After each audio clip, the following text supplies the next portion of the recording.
पूज्यपाद श्री उड़िया बाबा जी महाराज आगे के प्रसंग में है, वो कह रहे हैं कि ब्रह्मचर्य के बिना कोई भी किसी भी डिपार्टमेंट में हो वो आगे नहीं बढ़ सकता। चाहे गृहस्थ हो, चाहे वानप्रस्थ हो, चाहे सन्यासी हो, सबके लिए ब्रह्मचर्य अत्यंत आवश्यक है। ब्रह्मचर्य में जीवन परम पुरुषार्थ में अध्यात्म में जीवन है। जो ब्रह्मचर्य धारण नहीं करते हैं वो न सदगृहस्थ बन पाते हैं, ना वो वानप्रस्थ, ना वो सन्यासी। फिर और लौकिक पढ़ाई या लौकिक उन्नति, इसके लिए भी ब्रह्मचर्य की अत्यंत आवश्यकता है। ये भोग बुद्धि जब तक हमारे हृदय में बनी रहेगी तब तक लौकिक पारलौकिक उन्नति नहीं होगी। आज बड़ी दुर्दशा है कि ब्रह्मचर्य का खिलवाड़ बनाकर नाश किया जाता है। पूज्यपाद श्री उड़िया बाबा जी कह रहे हैं अष्ट मैथुनों के द्वारा ब्रह्मचर्य का नाश होता है। पहला, अष्ट मैथुन में किसी जगह आपने पढ़ा काम संबंधी बात, या आपने किसी जीव को भोग करते हुए देखा, पशु पक्षी किसी को, या आपने चित्र देखा या चलचित्र देखा भोग संबंधी, तो आपके हृदय का चिंतन होगा काम का। और हृदय में एक नाड़ी है, भीष्म पितामह जी ने महाभारत में वर्णन किया है, बहुत सुंदर व्याख्या की है ब्रह्मचर्य के विषय में। एक पंचचूड़ा नाम की अप्सरा ब्रह्मलोक से आई थी, देवर्षि नारद जी ने उससे वार्ता की। शास्त्रों में तो सब खोल खोल के वर्णन किया गया है। मूल जो धर्म का मूल है, अध्यात्म का मूल है, वो ब्रह्मचर्य है। इस पर चर्चा प्राय नहीं होती है, संकोच होगा।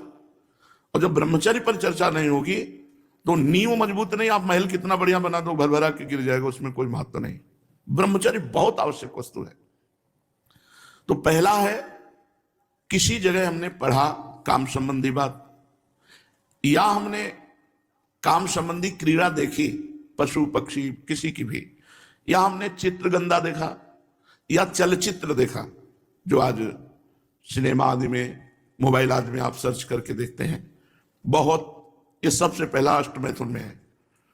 इससे देखो, केवल मछली के मैथुन को देखने के कारण सौभरी ऋषि का हृदय जो भगवान के चिंतन में लगा था, हटकर स्त्री चिंतन में लगा और 50 राजकुमारियों से ब्याह किया मानधाता की।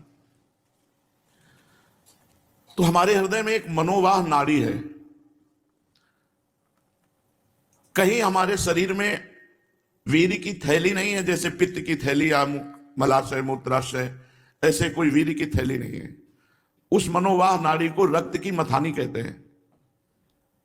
जहां हम गाढ़ चिंतन काम किया तो अष्ट मैथुन में पहला मैथुन हो गया। वो मनोवाह नाड़ी पूरे शरीर से रक्त से मथ करके वीर्य को एकत्रित कर देगी। अब वो शौच के समय, जहां शौच में ताकत लगाए तहां वो निकल जाएगा, या स्वप्न के समय, रात्रि में सोते समय निकल जाएगा। बहुत इस सुनने लायक बात है, इसको यह ना समझा जाए कि संसारिक बात। इसी में आज हमारी पीढ़ी नष्ट हो रही है। तो उपासक को अष्ट मैथुन में पहले मैथुन का त्याग करे। ना कोई ऐसी किताब पढ़े जिसमें काम संबंधी बातें लिखी हो, ना किसी जीव को मैथुन करते हुए देखे, ना कोई चित्र ऐसा गंदा देखे, और ना उसका चिंतन बनने पावे। चिंतन बना तो हो गया, पहला मैथुन हो गया, उसी से आप पतित हो जाएंगे। भगवान ने गीता जी में कहा, ध्यायतो विषयान पुंसान संगास्तेषु उपजायते, संगात संजायते कामा, कामात् क्रोधो विजायते, क्रोधात् भवति सम्मोहा, सम्मोहा स्मृति विभ्रमा, स्मृति भ्रंशात् बुद्धिनाशो, बुद्धिनाशात् प्रणश्यति सर्वनाश। जब हम काम का चिंतन करते हैं वही हमारा सर्वनाश का कार्य बन गया। बहुत ध्यान से सुनो, कोई चित्र, कोई सिनेमा, कोई मोबाइल से गंदी बात या किसी जीव को मैथुन करते हुए देखना और उसका चिंतन करना, यह पहला मैथुन हुआ। अष्ट मैथुनों में एक में पतित हो जाएगा। दूसरा, 4 पुरुष बैठ करके काम संबंधी स्त्री के अंग प्रत्यंगों का वर्णन करना, काम संबंधी बातें करना, काम संबंधी अश्लील बातों में कितना सुख है ऐसा चर्चा करना। इसके चर्चा करने से चिंतन बनता है। फिर वही बात आ गई, जैसे पहले अष्टमैथुन में, तो दूसरे इसमें भी वही चिंतन होगा।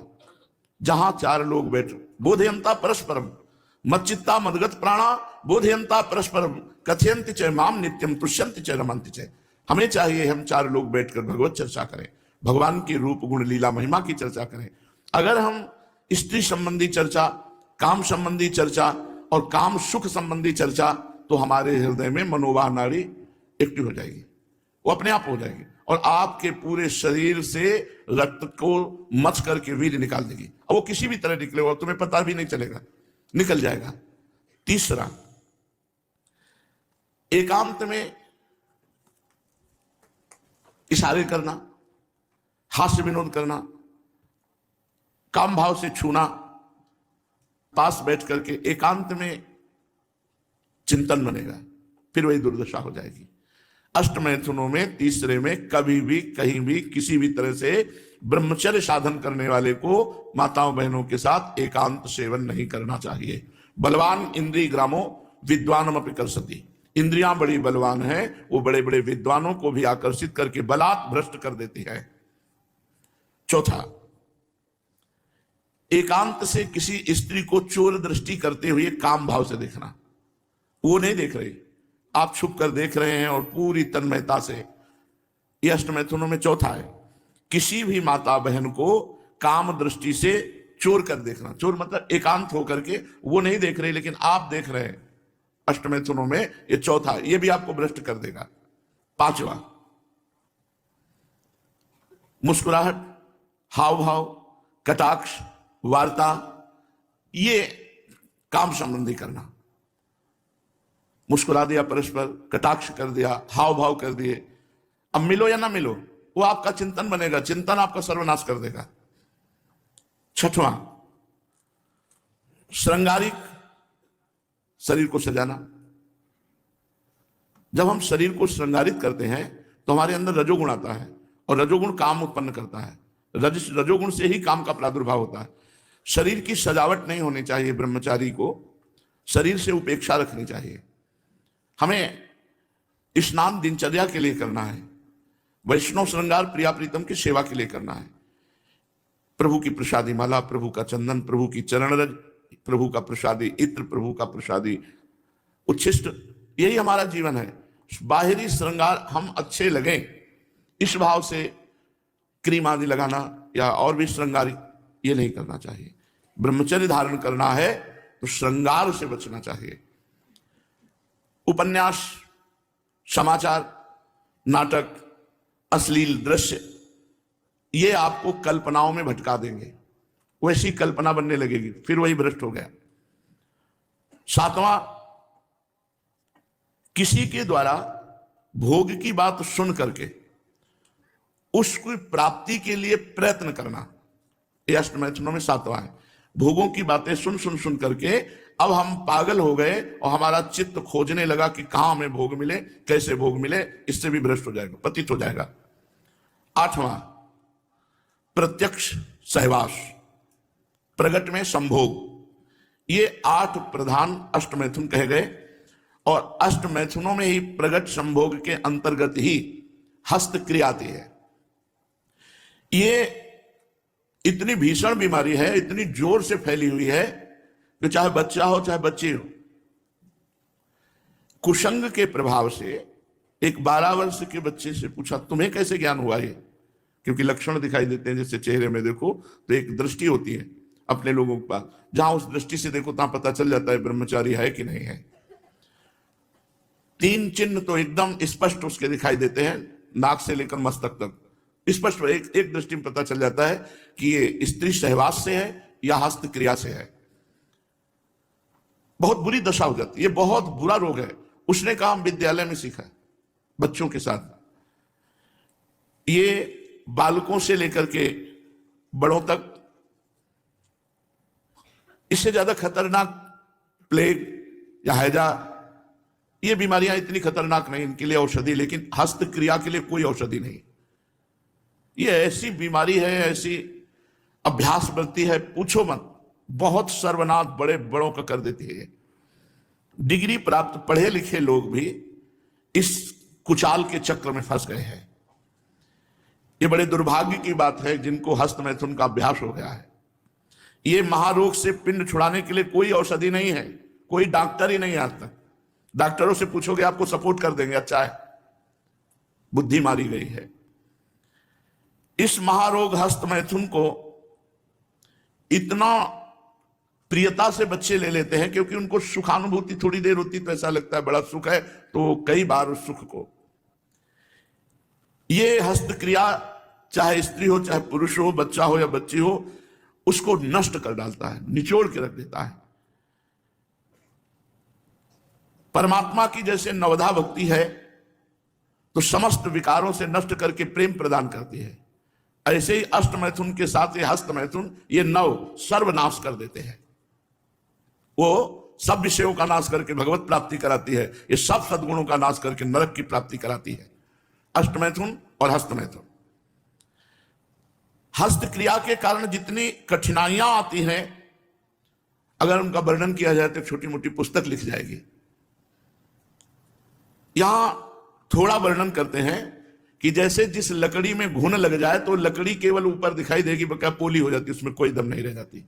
ऐसे वो बालक, वो जवान, वो पुरुष या स्त्री हो जाता है जो हस्त क्रिया करता है, बिल्कुल खोखला हो जाता है। इसी को अंग्रेजी में मास्टरबेशन कहते हैं। इसमें सबसे बड़ी घातक बात यह है कि वो गृहस्थी लायक नहीं रह जाएगा, संतानोत्पत्ति की क्षमता का नाश हो जाता है। ऐसे हमें मिले, बहुत से लोग मिले। नस नाड़ियां भगवान के द्वारा बनाई गई हैं, उनका संयोग बनाया गया है गृहस्थ धर्म की पूर्ति के लिए। जब आप अतिशय घर्षण करते हैं तो उस नस नाड़ियों की क्षमता नष्ट हो जाती है और वो संतानोत्पत्ति लायक नहीं रहते। बहुत समझ लो, क्षमता नष्ट हो जाती है। क्या फायदा हुआ, आपने अपने जीवन को नष्ट कर दिया। उनकी स्नायु इतनी दुर्बल हो जाती हैं जिसे नष्ट कहते हैं। एक नहीं, लाखों करोड़ों लोग इसके शिकार हैं। जब घर्षण से नस दौर्बल्य आ जाता है तो स्वयं जो वीर तत्व है, चाहे जिसका भी हो, वो अपने आप निकलता रहता है, रिलीज होता रहता है। जरा से लक्षणका में ताकत लगाई निकल गया, शौच में ताकत लगाई निकल गया, या स्वाभाविक उसका। यहां तक कि सामान्य भोग की बात सुनते ही निकल गया, श्रृंगारिक वर्णन हुआ निकल गया, चिंतन किया निकल गया, बिल्कुल जीवन बर्बाद। कोई दृश्य देखा, पतित हो गया। ये बहुत बड़े योगी की, महापुरुष की वाणी से आपको सुना रहे हैं। ये अत्यंत आवश्यक, गुरुकुल में रख करके बच्चों को सबसे पहले ब्रह्मचर्य शिक्षा ही दी जाती थी। आज इसकी चर्चा ही नहीं, पूरे भारत में चर्चा नहीं। क्योंकि कैसे इसकी चर्चा के बिना, इसको संभाले बिना ना अध्यात्म बनता है, ना व्यवहार बनता है। अतिघर्षण होने के कारण इतना पतला वीर शक्ति हो जाती है कि उसमें संतान उत्पत्ति करने की क्षमता ही खत्म हो जाती है। शरीर के भीतर मनोवाहा नाम की एक नाड़ी है। इस नाड़ी का पूरे शरीर से संबंध है। काम क्रिया नहीं, काम भाव आते ही वो एक्टिव हो जाती है और पूरे शरीर को मथ करके सप्तम धातु को नष्ट कर देती है। नस नाड़ियां कांप उठती हैं जिस समय पूरे शरीर का मंथन वो करती है, वीर का घर्षण आकर्षण करके बाहर पूरी नस नाड़ियां, पूरे शरीर, उसी को वो आनंद समझता है, नाश को आनंद समझता है। सोचो, जिसके निकालने में तुम्हें ऐसा आनंद लगता है, उसको रोकने में कितना आनंद होगा। सब शरीर की नस नाड़ियां कंपायमान हो जाती हैं। शरीर में दो प्रकार के रक्त, एक सफेद और एक लाल। सफेद में रोगों को लड़ने की, काटने की क्षमता होती है, और जब आपका शक्तिपात होता है तो सब सफेद रक्त उससे नष्ट होता है। आपके रोगों की लड़ने की क्षमता खत्म हो जाती है।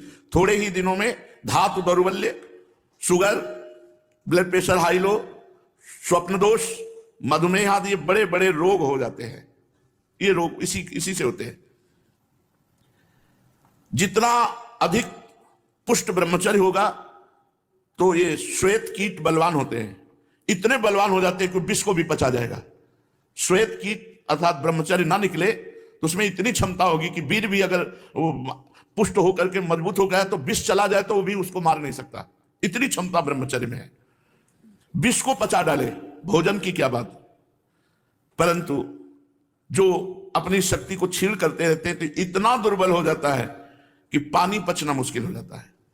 हैजा, प्लेग, मलेरिया, थोड़ी थोड़ी दिनों में सर दर्द, बुखार, और वो मानो मरा हुआ व्यक्ति है। आलस्य, प्रमाद, एकदम कोई उत्साह नहीं। हस्त क्रिया से जो वीर्य नाश होता है उससे सबसे पहला धक्का दिल को लगता है। दिल का कमजोर आदमी, स्मृति शक्ति नष्ट होने लगती है। क्या कहा था, क्या सुना था, क्या कोई कार्य था, सब विस्मरण होने लगता है।